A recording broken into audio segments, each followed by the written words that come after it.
صفحے کے شروع سے لائن نمبر 6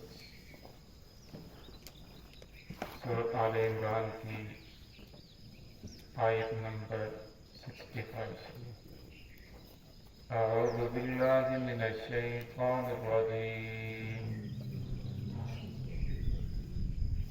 بسم اللہ الرحمن الرحیم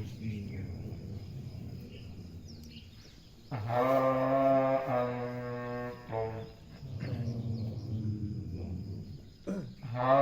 هؤلاء حاججتم فيما لكم به علم فلم تحاجون فيما ليس لكم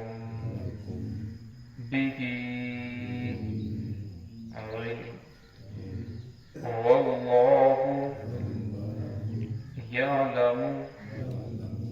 وأنتم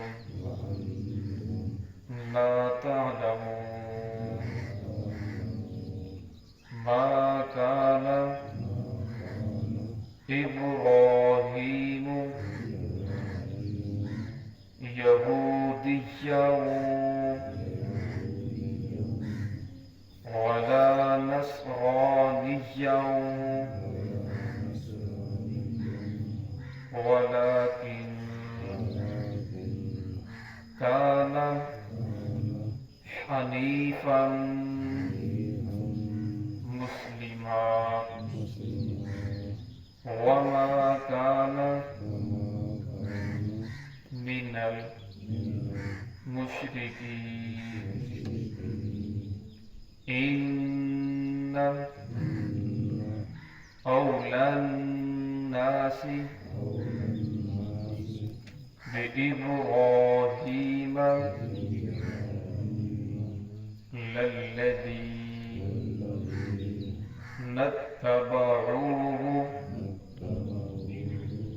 وهذا النبي والذين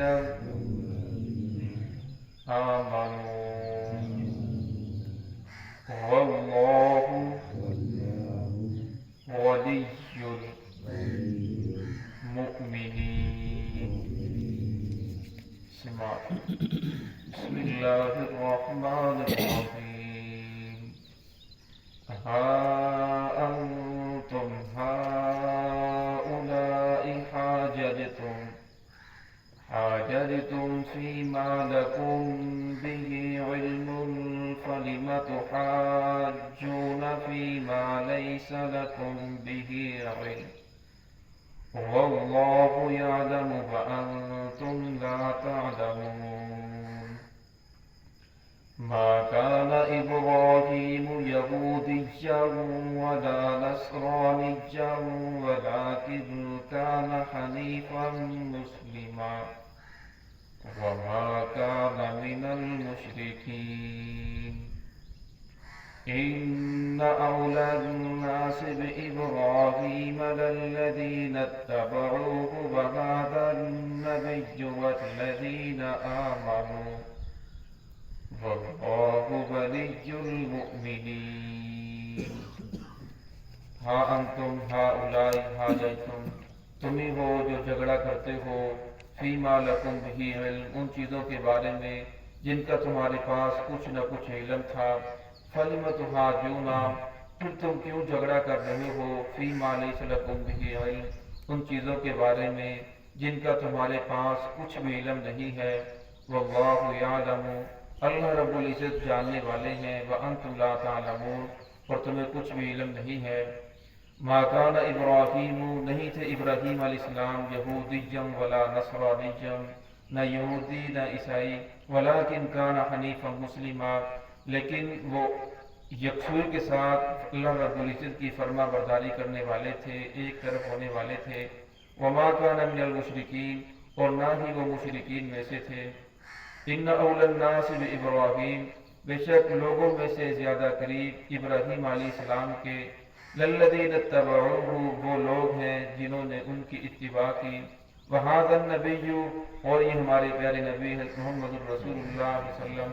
والذین آمنوا، اور وہ لوگ جو ان پر ایمان لے کر آئے، واللہ ولی المؤمنین، اللہ رب العزت ایمان والوں کا دوست ہے۔ گزشتہ آیات کے اندر حضرت ابراہیم علیہ السلام کو تذکرہ کر رہا تھا کہ دنیا کے اندر جتنے بھی مذاہب ہیں، جتنے فرقے ہیں، ہر فرقے والا اپنی نسبت ابراہیم علیہ السلام کی طرف کرتا ہے۔ یہودی کہتے ہیں کہ ہم ابراہیمی ہیں، عیسائی کہتے ہیں ہم ابراہیمی ہیں، صابی کہتے ہیں ہم ابراہیمی ہیں۔ اسی طرح جو مکہ کے مشرکین ہیں وہ کہتے ہیں کہ ہم اصلی اور نسلی ابراہیمی ہیں، نسل کے اعتبار سے ابراہیمی ہیں، ہمارا مسلک میں ابراہیم علیہ السلام جیسا ہے۔ اور پھر آپس کے اندر جھگڑے کرتے اور اس کے اوپر مناظر اور اختلافات، طرح طرح کے جھگڑوں کے اندر وہ لوگ مبتلا تھے۔ تو اللہ رب العزت نے اس آیت کے اندر ان لوگوں کو تنبیہ فرمائی، فرمایا ہا انتم ہؤلاء حاجتم، تم ہی ہو جو جھگڑا کرتے ہو ان چیزوں کے بارے میں جن کا تمہارے پاس کچھ نہ کچھ علم ہے، یعنی تورات کا تمہارے پاس کچھ نہ کچھ علم ہے، یہودیت کا، اسی طرح عیسائیت کا، فرمایا ان کے بارے میں تم جھگڑا کرتے ہو، لیکن فرمایا جس کے بارے میں جس کے پاس تمہارے پاس کچھ علم ہی نہیں ہے، ما کان ابراہیم،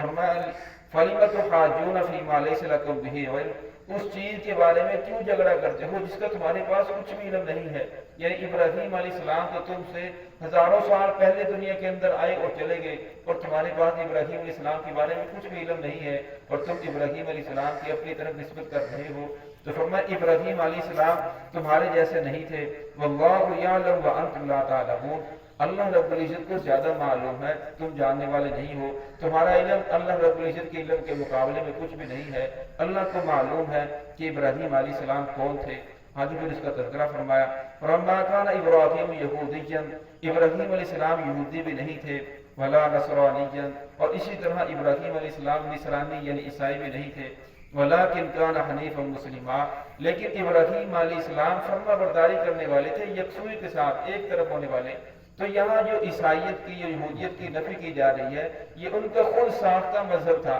یعنی انہوں نے جو خود اپنی طرف سے دین کے اندر چیزیں داخل کر لی تھی، ان سے نفی کی جا رہی ہے۔ ورنہ ابراہیم علیہ السلام کا، موسیٰ علیہ السلام کا، عیسیٰ علیہ السلام کا، تمام انبیاء کا جو دین تھا وہ ایک ہی دین تھا۔ یہ نہیں کہ ابراہیم علیہ السلام کا کوئی اور دین تھا، عیسیٰ علیہ السلام اور موسیٰ علیہ السلام کا کوئی اور دین تھا۔ تو یہاں جو قرآن پاک نفی کر رہا ہے ان کے خود ساختہ مذہب کی، کہ دین کے اندر جو ان چیزوں نے بہت زیادہ رد و بدل کر دی، تبدیلی کر دی، تو قرآن پاک اس کی نفی کر رہا ہے۔ وَمَا كَانَ مِنَ الْمُشْرِكِينَ، اور فرمایا ابراہیم علیہ السلام مشرکین میں سے بھی نہیں تھے، ابراہیم علیہ السلام شرک کرنے والے نہیں تھے۔ ابراہیم علیہ السلام نے تو شرک کی نفی کرنے کے لیے دنیا کے اندر تشریف لائے تھے۔ تو ابراہیم علیہ السلام نے جو بیت اللہ اللہ رب العزت کی عبادت کے لیے بنایا، تو ان لوگوں نے اسی بیت اللہ کے اندر 360 بت نصب کر دیے، اور روزانہ ایک نہ ایک بت کے اوپر چڑھاوا چڑھاتے، اس کا طواف کرتے اور اس کی عبادت کرتے۔ تو ہر دن انہیں مقرر کر رکھا تھا کہ آج کے دن فلاں بت کو خدا کا نام لیتے تھے، فلاں خدا کی عبادت کریں گے اور اس کے اوپر چڑھاوا چڑھائیں گے، اور اس کے سامنے لا کر کھانے رکھے جاتے، اور پھر شام کو اٹھا کر لے جاتے کہ اب اس کے اندر برکت پڑ چکی ہے۔ تو فرمایا ابراہیم علیہ السلام ایسے کرنے والے نہیں تھے، بلکہ ابراہیم علیہ السلام تو پکے موحد تھے، وہ تو ایک ہی خدا کی عبادت کرنے والے تھے۔ آگے اللہ نے فرمایا کہ اصل ابراہیمی کون ہے، ان اول الناس ابراہیم، اور ابراہیم علیہ السلام کے ماننے والا، ابراہیم علیہ السلام کے زیادہ قریب وہ لوگ ہیں، للذین اتبعوہ، جنہوں نے ان کی اتباع کی، ابراہیم علیہ السلام کی اتباع کی، ابراہیم علیہ السلام کے دین پر چلنے والے ہیں، وہذا النبی، اور یہ ہمارے پیارے نبی حضرت محمد رسول اللہ صلی اللہ علیہ وسلم یہ ابراہیمی ہے، ابراہیم علیہ السلام کے دین کے اوپر چلنے والے ہیں، والذین آمنوا، اور وہ لوگ جو ابراہیم علیہ السلام کے اوپر ایمان لے کر آئے، حضرت بکر صدیق، عمر فاروق، عثمان غنی، اور اسی طرح قیامت تک جتنے لوگ ایمان لے کر آئیں گے، سنت ابراہیمی کو زندہ کریں گے۔ اب قربانی آنے والی ہے تو یہ سنت ابراہیمی ہے، اس کو زندہ کریں گے۔ تو فرمایا جو لوگ ابراہیم علیہ السلام کے دین کے اوپر چلنے والے ہیں، فرمایا وہی ان کے زیادہ قریب ہیں۔ واللہ ولی المؤمنین، اور فرمایا اللہ رب العزت جو ہے ایمان والوں کا دوست ہے، ایمان والوں سے اللہ رب العزت کی دوستی ہے۔ اسی طرح فرمایا جو ایمان والے ہیں ان کی آپس کے اندر بھی دوستی ہے، تو اللہ رب العزت ایمان والوں سے محبت کرتا ہے جو پکے ایمان والے ہیں، جو خالص ایمان والے ہیں۔ فرمایا ایک ہے زبان سے دعویٰ کرنا، ایک ہے بعض لوگ ہیں زبان سے دعویٰ تو کرتے ہیں اپنے ایمان دار ہونے کا، مسلمان ہونے کا، لیکن ان کا جو عمل ہے وہ اس بات کا انکار کر رہا ہوتا ہے۔ فرمایا زبان سے جو دعویٰ ہے اور عمل اس کے موافق ہو جائے تو اللہ رب العزت ایسے لوگوں سے محبت کرتے ہیں، دوستی کرتے ہیں۔ دعا ہے کہ اللہ رب العزت ہمیں بھی انہی لوگوں کے اندر شامل فرمائے۔